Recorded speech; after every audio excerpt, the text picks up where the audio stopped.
Hello everyone, welcome back to STES, Science, Technology, Economy, Strategy 등을 고민하는 곳입니다. 웨스트우드 글로벌 에너지라는 곳, 아마 에너지 산업 조사하는 그런 전문 기업인데 그 미국 휴스턴에서 EPC, 리그 마켓 이런 걸 주제로 한 세미나를 열었고요. 그 내용을 오프쇼 매거진에서 보도를 했습니다. 쭉 봤는데요. 내용이 너무 세세하게 많이 있어서 그 중에서 해양 플랜트하고 드릴십 관련되는 부분만 정리를 했습니다. 순서는 EPC 시장에 대해서 또 해양 플랜트 시장에 대해서 그 다음에 드릴십 시장 이렇게 됩니다. EPC라는 것은 그 해양 플랜트 그 프로젝트를 진척시키기 위해서 가장 중요한 게 Final Investment Decision, FID 결정하는 거 아닙니까? 요거와 직접 관련되는 것이죠. 그래서 거의 같은 의미로 이해하면 되겠습니다. 이해를 위해서요. 전제 사실들 조금만 더 설명하겠습니다. 에너지 산업 공급망 그 밸류 체인을 머릿속에서 생각하면은 가스나 오일 등이 어디에 있는지 그 에너지를 탐사하는 것에서 시작되고요. 그다음에 그 탐사가 어느 정도 됐다 그러면 이제 시추를 해봐야 되죠. 시험 삼아 뽑아 올려보는 거 아닙니까? 그 다음에는 그 시추 설비를 만들어야 되고요. 그 다음에는 그렇게 해서 퍼올린 오일과 가스를 유통시키는 겁니다. 이렇게 구성이 되어 있을 텐데 여기서 매우 중요한 건 사실 에너지는 원칙적으로 저장 못 합니다. 에너지를 저장하려면 돈이 엄청 많이 듭니다. 그래서 필요할 때 필요한 만큼만 생산해서 바로바로 소비해 버리는 것이 가장 좋습니다.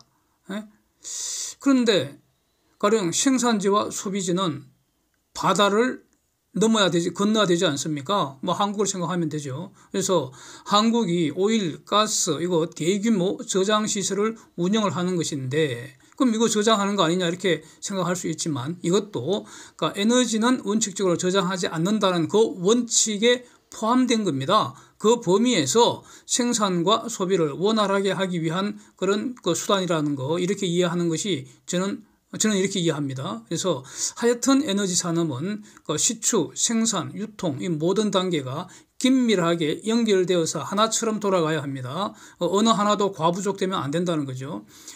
탐사 작업에서 시추 후보지가 결정이 되면은 이제 시추 장비로는 표와 같습니다. 표 보시는 것처럼 드릴십도 있고 세미 서버도 있고 잭업도 있고 이렇다는 겁니다. 그래서 바닷속 깊은 바닷속 해저를 시추하는 게 이제 드릴십일 테고 얕은 바다에서 반잠수식으로 시추하는 게 세미 서버라는 장비이고 또 해상에서 해저에다가 바로 말뚝을 박아서 그러니까 이거 거의 해변가겠죠. 그거 시추하는 게 바로 잭업 장비일 테고 이런데 이런 걸 더 합쳐서 리그 장비라고 하고 리그 RIG 그 시장을 리그 마켓이라고 하고 그러는데 가장 고부가 가치 비싸고 기술 수준 높은 게 드릴십이고요. 그래서 잭업이나 세미 서버는 대략 아무나 할 수 있지만 드릴십은 아무나 하기 힘들다는 겁니다. 그래서 해저에 오일과 가스가 돈이 될 정도로 많이 묻혀 있다는 것이 드릴십으로 이제 확인이 되면은 그 다음에 할 일이 오일 퍼올리기 위해서는 FPSO가 필요한 것이고 가스 퍼올리기 위해서는 FLNG를 이제 건조를 해야 한다는 겁니다. 여기서 오일도 생산되고 가스를 LNG로 바꾸어서 이렇게 LNG가 생산이 되는데 이거를 그냥 국내에서 소비한다 그러면 해저 파이프로 옮기면 되는데 대부분은 이제 선박을 통해서 수출을 하게 되는 거 아닙니까? 그래서 오일을 실어 나르는 배, 탱크선이라고 하죠. 그걸 특히 VLCC, Very Large Crude Carrier라고 하고요. 가스 운반하는 것, 가스를 LNG로 만든 다음에 LNG를 운반하는 게 LNGC라고 하는 것이죠. 액화천연가스 운반선입니다. 그래서 드릴십, FPSO, FLNG 이런 거 건조하는 것을 통틀어서 이제 해양 플랜트라고 하는 거 아닙니까? 그래서 LNGC나 VLCC 이런 거는 특수한 화물 선박에 해당하는 거 아니겠습니까? 그래서 에너지 공급망의 핵심 인프라, 핵심 장비 3종 세트 이게 바로 드릴십, FPSO, FLNG 이런 거 아닙니까? 이거를 최고 수준으로 건조할 능력이 있는 곳이 바로 삼성중공업이라는 겁니다. 지금 압도적인 1등이라는 겁니다. 그리고 선박은 이제 VLCC도 있고 LNGC도 있고 이렇게 되는 겁니다. 자, 이제 EPC 시장 규모 웨스트우드가 말하는 것을 한번 들어보겠습니다. 2022년에 EPC 시장 규모는 대략 한 670억 불 정도 될 것 같다. 요거를 웨스트우드가 이전에는 한 820억 불로 그 전망을 했었는데 대략 한 18% 정도 감소한 수준인데, 그럼에도 불구하고 지금 EPC 시장은 매우 활발하다, 매우 강력하다, 매우 호황이다 이렇게 평가를 하고 있습니다. 18% 감소한 이유는 주로 일부 프로젝트 취소되고 어떤 것은 연기가 되었다 이렇게 말을 합니다.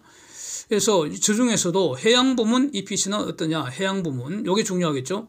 해양 부문 EPC는 26년까지 대략 연평균 한 570억 불 정도 될 것 같다 이렇게 예측을 했습니다. 요것이 요 전제로 배럴당 평균 기름값이 브렌트 기준으로 2023년에 한 70불, 2024년에서 2026년까지는 한 65불은 넘어야 할 것 같다. 지금 요 웨스트우드에서도 장차 기름값은 하향 안정화될 것이다. 이렇게 지금 그 전망을 하는 것 같습니다. 그래서 2026년까지 브렌트 기준으로 65불은 넘어가야지 저 EPC 해양 부문 EPC 규모가 연간 한 570억 불 정도 유지된다. 즉 지금의 호황이 유지된다. 뭐 이런 의미인 것 같습니다. 해양 부문 업스트림에서 FID 결정 건수, 여기 이제 중요하겠죠. FID 결정 건수. 여기 보면 2022년에 76건을 예상한다는 겁니다. 그런데 이 중에 매우 이제 안고가 4분기에 대략 한 38% 될 것 같다는 겁니다. 그러니까 앞으로 11월, 12월 이 두 달 동안에 28건 이상의 FID가 있다는 겁니다. FID는 곧 삼성중공업에게 수주로 연결될 수 있는 겁니다. 그래서 이제 여기서 제가 이전에 영상으로 여러 번 이제 다룬 것이 가령 노르웨이의 에퀴노로 관련되는 거, 그 다음에 지금 노르웨이 지역에 지금 위스팅 FPSO 그거 말고도 한 6건 정도가 추가로 지금 FID가 임박했다고 며칠 전에 영상으로 올렸죠. 그것도 있고, 그 다음에 카타르가 있고요. 말레이시아가 있고, 걸프 오브 멕시코, 미국이죠. 걸프 오브 멕시코 지역이 있고, 브라질, 페트로브라스 건이 쭉 대기되어 있고, 캐나다에도 있습니다. 그러니까 이런 것들 이 정도로 지금 계속 제가 팔로우하고 있는 내용인데, 이것보다 더 많은 것 같습니다. 구체적인 지역은 뭐 자세히 밝히질 않았고요. 그래서 28건이면은 지금 상당한 숫자이지 않느냐. 앞으로 두 달 동안이니까. 그래서 하여튼 삼성중공업이 과연 얼마나 수주할지 기대를 한번 해보겠습니다. 인플레이션이 이제 FID를 연기시키는 요인이 되고 있다고 하네요. 그런데 지금 글로벌 에너지 수요는 팬데믹 이전으로 계속 회복되는 중이고, 그 다음에 이 분야, 해양 플랜트 분야는 지금 성장 사이클이 시작된 것으로 보고 있다는 겁니다. 웨스트우드는. 이제 그 다음 이어지는 표를 이해하기 위해서는 서버시 트리, 요게 이제 어떤 전문 장비인데, 시추 장비인데, 시추 장비라기보다는 시추 장비, 리거는 아니고요. 리거를 운영하기 위한 시추 장비인데, 요게 서브시 트리가 뭔지를 사진으로 한번 확인을 해 보시기 바랍니다. 서브시 트리 전문 업체를 제가 방문해서 캡처한 겁니다. 그래서 이제 이런 해양 플랜트 어떤 전망을 하기 위해서 하위 부문인 서브시 트리 디맨드를 포캐스팅 했다 이런 뜻입니다. 그래서 2024년 3분기까지 서브시 트리 디맨드는 대략 한 810 유닛 정도가 이제 추정이 된다는데, 그 중에 37%는 라틴 아메리카 쪽이고 21%가 아프리카 쪽이고 17%가 서유럽이라는 겁니다.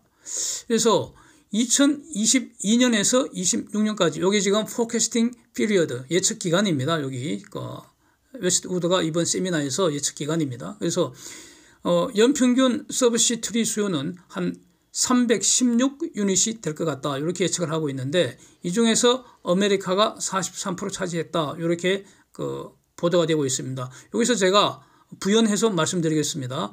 요 지금 웨스트우드가 발표할 때 아메리카라고 표현하기도 하고, 또 브라질이 속해 있는 그걸 할 때는 라틴 아메리카라고 라틴이라는 한정어가 앞에 붙어 있습니다. 그래서 그러니까 라틴이라는 한정어가 없이 그냥 아메리카 이렇게 표현된 부분은 북미, 남미 전부 합쳐서 지구 전체 총 수요의 43%를 아메리카가 차지한다. 저는 이렇게 이해를 하겠습니다. 그 다음에 두 번째로 그 FPS 시장 규모입니다. FPS가 Floating Production 을 나타내니까 바로 FPSO, 오일에 대해서는 FPSO, 가스에 대해서는 FLNG 이 두 개를 합한 것으로 이해를 합니다. FPS 시장 규모가 부유식 생산 저장 설비라는 뜻입니다. 부유식, Floating Production Storage 그 시장 규모 매우 중요하죠. 바로 해양 플랜트 직결되는 것입니다. 그래서 26년까지 FPS 수요가 79척을 전망을 한다는 겁니다. 79척. 26년까지. 이게 상당히 많은 거죠.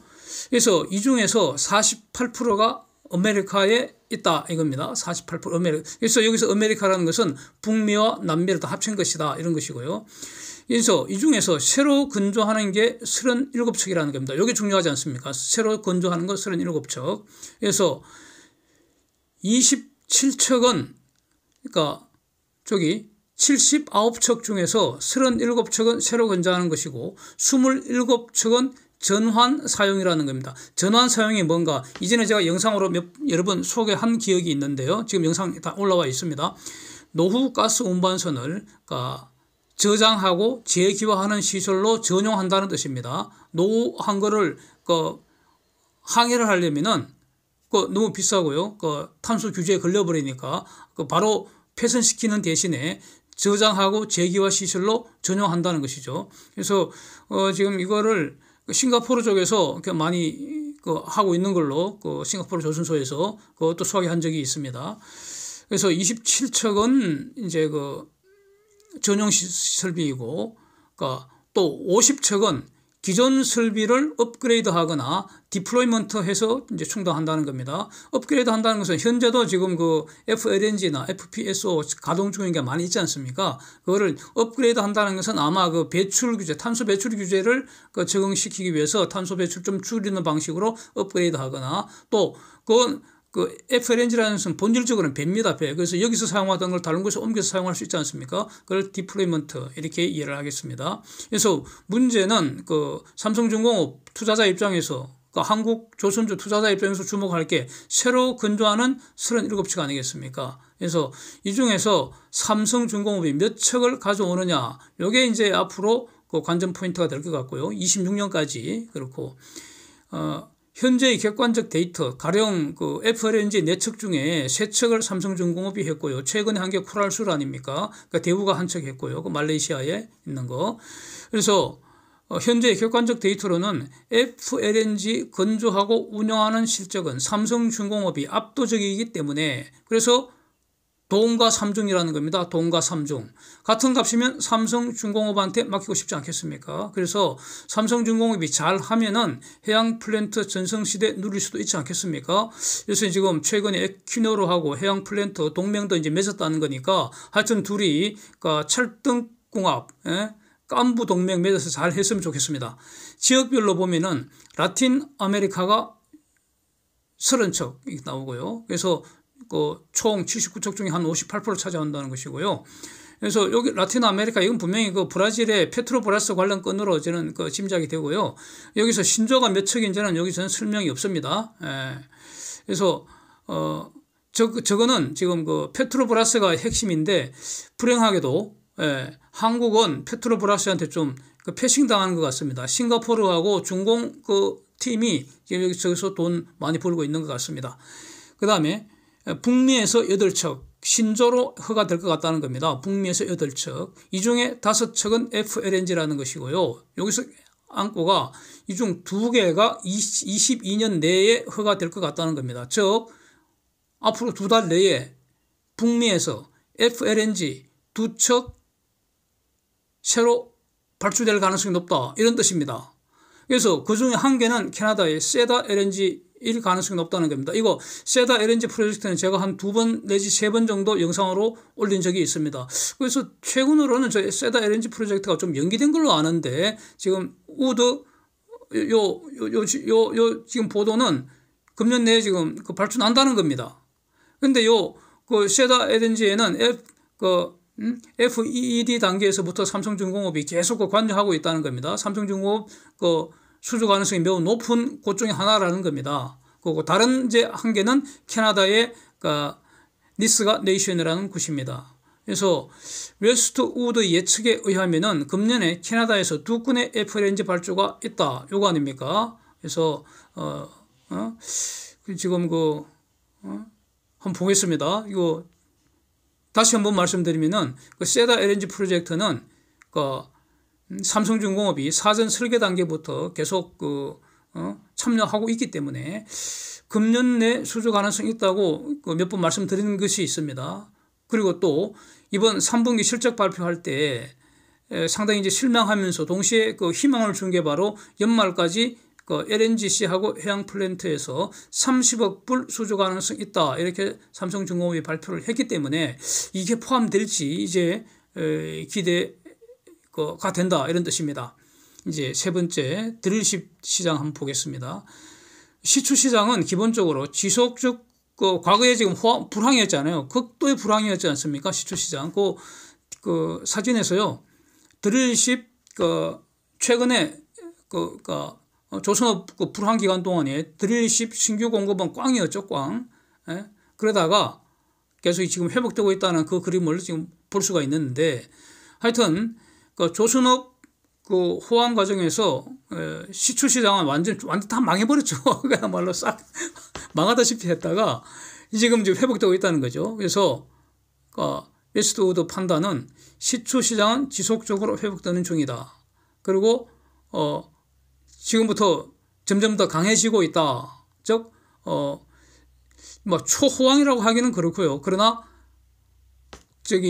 미국 걸프 오브 멕시코 쪽에서 상당한 호황이고, 드릴십 시장은 상당한 호황이고, 북해라든지 다른 지역에서도 계속 회복되고 있다. 이런 판단입니다. 그래서 이 드릴십 시장이 앞으로 계속 초호황으로 넘어가려면은 전제가 유가가 높아야 된다는 것이죠. 그래서 유가가 지금 금년에 1월달 이후로 브렌트 기준으로 $86 이상에서 계속 이제 유지하고 있기 때문에 드릴십 그에 맞추어서 드릴십 시장도 굉장히 좋다 이런 판단입니다. 사진을 다시 한번 말씀드리면은 최근 수년간 다시 말하면 조선업 불황 시기에 드릴십의 신규 공급은 거의 올스톱 됐는데 지금 수요가 살아나고 있는 모습을 볼 수 있다는 겁니다. 그래서 드릴십 가동률이 처음에 표에서 봤죠. 91%인데 지금 이거는 2014년 유가 대붕괴 이후에 지금 최고 수준이라는 겁니다. 91%가 가동률 91%. 그래서 드릴십 수요는 기본적으로 지속된다. 그다음에 세미서브 마켓은 노르웨이 쪽에서 2023년 중반까지 매우 강력할 거다. 그다음에 호주에서도 세미서브 요 마켓이 상당히 강하다. 이렇게 지금 말하고 있습니다. 세미서브 제값 이런 것도 많이 분석을 해놨는데 다 생략했습니다. 우리는 지금 드릴십에 관심이 있기 때문입니다. 그래서 22년에 드릴십 평균 계약 기간이 한 390일 정도 된다고 하고요. 이게 문제는 점점 더 길어진다는 겁니다. 특히 브라질의 페트로브라스 건이 장기 용선 계약이 대부분이라고 이렇게 말하고 있습니다. 참고로 세미서버는 계약 기간이 한 271일 된다는 것이고요. 그래서 지금 모든 시추 장비의 평균 계약 기간이 최근 10년 내에 가장 길다는 겁니다. 최근 10년이라는 것은 결국 시추 시장 극도의 불황을 의미하는 거 아닙니까? 그래서 매우 지금 드릴십 이 시장이 살아나고 있다. 호황으로 계속 이어지고 있다. 이렇게 이해가 됩니다. 시추 산업도 경기가 계속 좋아진다는 징표 중에 하나로 지금 용선 평균 기간이 길어지고 있다는 걸 지금 제시하고 있고요. 그 다음에 시추 장비를 계약을 할 때, 용선 계약을 할 때 옵션도 계속 증가한다는 겁니다. 이것도 일반적으로 경기 호조의 징표라는 겁니다. 그 다음에 드릴십을 포함해서 모든 시추 설비들의 그 일당 매일매일의 용선료, 이걸 데이 레이트라고 하죠. 데이 레이트. 이게 지금 지속적으로 모든 지역에서 지금 계속 오르고 있다는 겁니다. 드릴십 데이 레이트 증가가 가장 두드러져서 최근에 일당 40만 불을 돌파했다고 지금 그 웨스트우드가 말하고 있는데, 드릴십 데이 레이트 계속 폭발적으로 오르고 있다는 그 내용은 얼마 전에 저도 별도 영상으로 이제 다룬 바가 있습니다. 이게 같은 내용입니다. 그래서 드릴십 용선료 증가는 미국 걸프 오브 멕시코 지역에서 특히 두드러지고 있고요. 여기서 지금 주도하고 있고, 그러나 이제 다른 지역에서는 용선료가 개선되는 중이다. 아직은 지금 미국보다는 좀 저렴하다고 합니다. 그래서 북해 지역에서는 저기는 이제 세미서브가 수요가 많은 모양인데, 거기서도 세미서브의 용선료가 계속 개선되고 있다는 겁니다. 올라가고 있다는 뜻이죠. 그래서 이 특징을 보면은 뭐 모든 분야가 다 마찬가지인데, 드릴십 운영 과정에서도 탄소 배출 줄이는 것이 지금 쟁점이 되고 있다는 겁니다. 특히 북해하고 걸프 오브 멕시코 그 지역에서, 그다음에 이 탄소 배출 줄이는 것이 핫 이슈가 되고 있고, 카타르도 기회 있을 때마다 카타르 당국이 자기들이 지금 노스필드 확장을 하고 있는데, 거기에서 지속적으로 탄소 배출 줄이는 걸 지금 강조를 하고 있습니다. 왜냐하면은 카타르에서 생산되는 LNG는 탄소 발자국이 짧다. 즉 같은 값이면 우리 거 써라, 이렇게 홍보하는 것이죠. 그래서 이걸 뒤집어서 말하면 향후 해양 플랜트 경쟁력은 어디서 나오는가? 바로 탄소 배출 줄이고 또는 탄소를 포집하는 능력, 이것이 해양 플랜트 경쟁력 결정 요소가 되지 않겠는가? 매우 중요할 것 같습니다. 그래서 이제 여기서 또 하나 제기되는 것이 바로 매우 중요한 것 같습니다. 이런 겁니다. 그린 선박 서티피케이션 받는 거, 그린 베슬 서티피케이션, 무슨 뜻이겠습니까? 그러니까 DNV나 ABS, 미국이죠. DNV는 저기 유럽 쪽이고, 여기 저명한 성급 아닙니까? 글로벌 저명 성급에서 이 선박은 탄소 배출이 얼마 이하이다, 이렇게 인정을 해준다는 겁니다. 인정을 공짜로 해주고 돈 받고 해주는 것이죠. 이인정 산업 아닙니까, 이게? 그래서 이 글로벌 저명 성급들은 이런 거 하면서 이제 또 추가로 돈을 벌게 될 것 같다는 겁니다. 그러니까 선사 입장에서는 그린 선박 인정을 받아야지 같은 값이면 더 많은 더 좋은 조건으로 용선을 할 수 있잖아요. 뭐 그런 겁니다. 그래서 하여튼 시장이 이렇게 지금 바뀌어가고 있다. 그러니까 삼성 그린 베슬 인정을 받도록 하는 거, 그건 누가 합니까? 결국 조선소에서 그렇게 만들어야 되는 거 아닙니까? 따라서 이 그린 인정이라는 이 기회에, 다시 말하면 탄소 전쟁의 한 파생 상품 아니겠습니까, 이게? 그래서 이 탄소 전쟁 기회에 하여튼 성급이 그린 선박 인정해주고 받는 돈보다는 삼성중공업이 그린 선박 만들어주고 돈을 더 벌어야 될 거 아닙니까? 그래서 이 탄소 전쟁 이 기회에 삼성중공업이 돈을 더 잘 벌리기를 바라겠습니다. Thanks for watching. See you next.